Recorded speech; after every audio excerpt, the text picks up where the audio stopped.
Silongsungan sutra jika sinawi kental iku tetunggale para bajul barat. Wis sang pandya Bathari Durga wanuja kang apaes rayeksi iku pinawa dadi tuwa tuanggane pinawa dadi tetunggaling para bajul barat. Lenggah ngadhep 200 wendeng ngepeti ing warna Kendayana. Nengge kecapekan nembe Kewalasa pandhita sekoli menuju Ngastina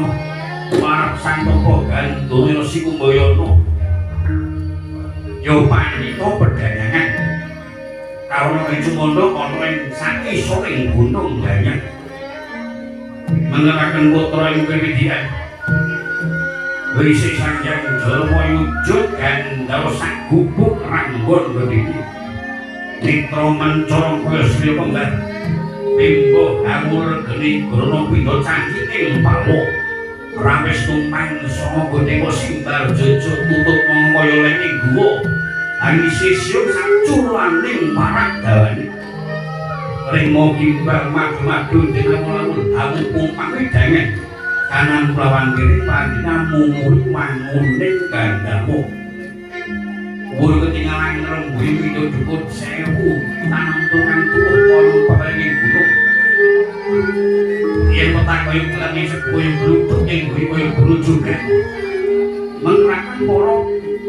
baju berkangus samapta ingkang sareban agiri nganuanku dawuh yala sang pandya Bathari Durga Wani Sang Tapa Gandhana ngadhep sing gubuk ing ngajane konsaku romeng ingkang awiji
Matri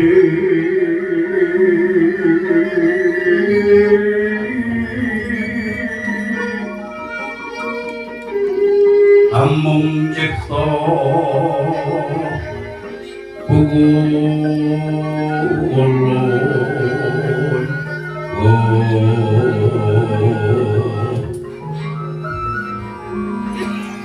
kalian gengsi tangka gengsi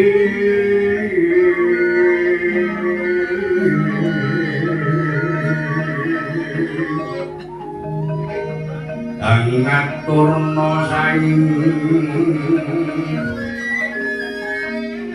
cundra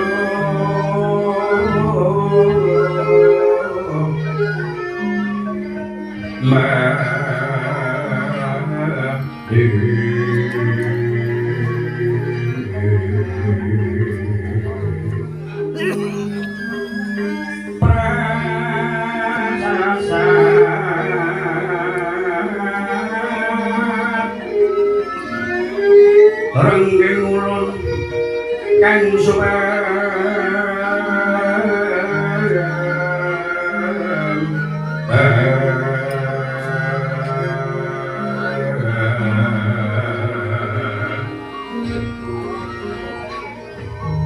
nyewakaku ngantos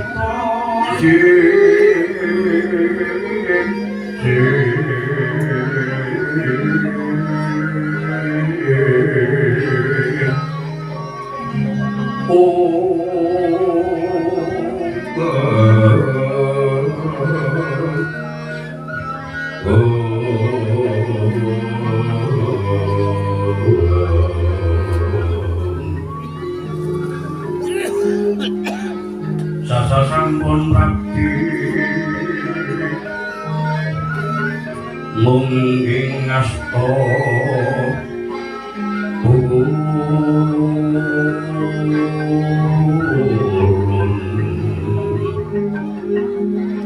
sang Rama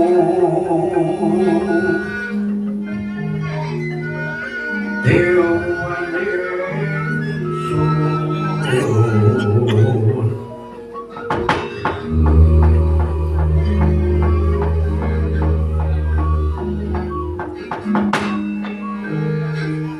Pati Putra Dewa Kujaramaya Dokter wonten paring pangadya ngadhawuh penak nomor ngadhep inggih Jaramaya ngestuaken dawuh bubar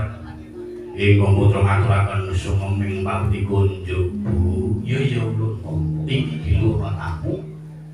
Durna kang suwatu lagana monggo Bu Patri paring pangandapan kang santopo dalam Durna nembe hormat iya Durna padha kanthi lajeng ngadhep ngasul Pandhita Durna kagenteng Wananggi patripun Ibu Bathari Durga ingkang putra ngadhep manggih boten kawidasan bubar kula ngaturaken sungkeming pambuti kunjuk sanaping pawet tuman-tuman Ibu ya ulun tapa lunting pakastunyun enggal tampanono Pandhita Durna kula pundi wonten apa wiyosaken jimat aripe Ibu iya Durna kula Ibu kita sowan sumengko pengawal bojo damel sasi punapi pigati kita Ibu punapi nggih kula sowan badhe ngaturaken duta pengawung duta pengawung duta utusan Palmati utawa raja duta pengawung apa raja mati kula Durna kathah raja becak ing negari Ngastina ora kang kula Ngastina nampi coklipun Jawaka mantupa-tupa boten saya suda nanging saya ngobrol iya lah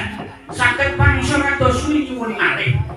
saged paula jati jai teman maluya yen kok saged boyong wahyu kayu manik iman daya tlutuhku mala sari iya ya kula keroyo Ndorowati ngambil pusaka Kyai Kacapaisan diapusi kali tresna ning muni sing wis nyaki cetha setake iku musuh kula sing kalian kula lah kok dipasrahi pusaka nah tenan to kula dian tapi nganti kumut-kumut iku ini mutono sing ana pitulungku supados ibu batari paring pitulungan paring guh pertikel batang ingkang mutra supados ing kemutra saged nggih tunggaling samata wahyu kayu manik iman daya tutuhku mosane Sang Mahayogi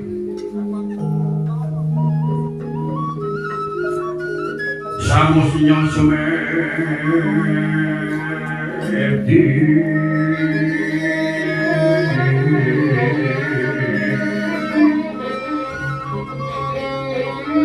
mungkin patrabaan mungkin patrabaan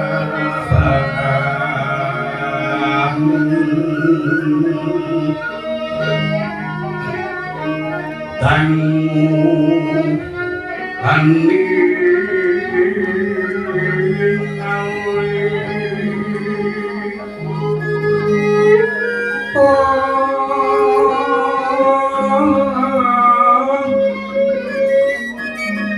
wijiling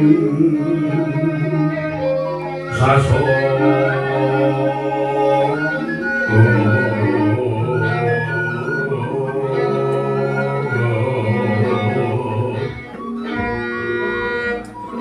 tinon saking ngarganing ngarga tinon saking ngarganing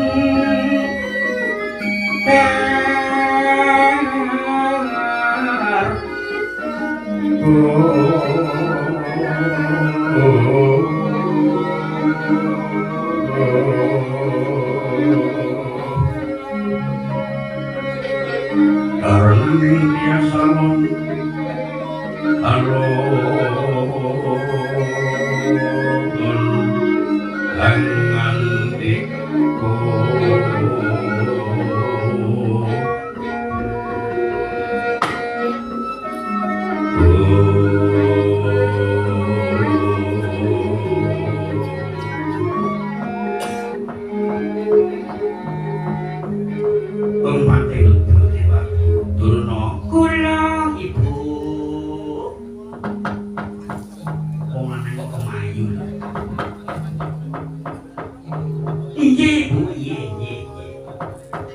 iki pancen dewa bakal ngedunke wahyu kasebut wonten pundi lengaipun wahyu iku wahyu iku sejatine wis ana Macapada lho Macapada ibu iya Macapadane pundi ibu ana ing pertapan Guwa Pintu Sanga mboten rolas ora Pintu Sanga iku jenenge pertapan sing lenggah ana pertapan Guwa Pintu Sanga pandhita kang parep begawan Sukma Ningrat Sukma Ningrat iya yen pancen iso minangkani apa sing dadi pangundhutan pandhita kasebut pestekno wahyu kayu manik iman daya trutuh kumala sari bisa kabuyung ana nenggon Astina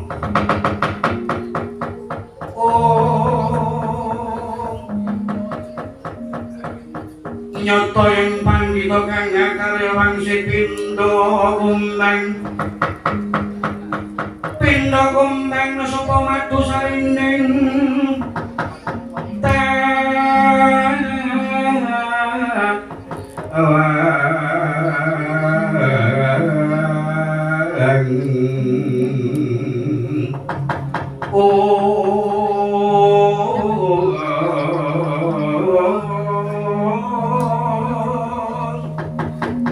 menguliling kasarjanan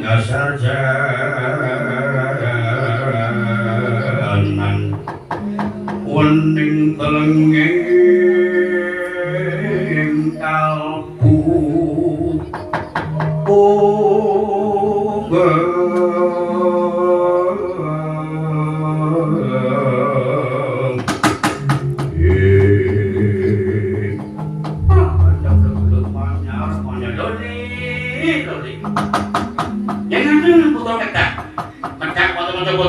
jujuk kon metampan putih niku wau guwa pintu solah niku wau arep dikanthi marang Wirangga Dewa ibu nggih saken jawu mengko bajul barat supaya ngawat-awati kok ganjen nganti dadane datang kok kali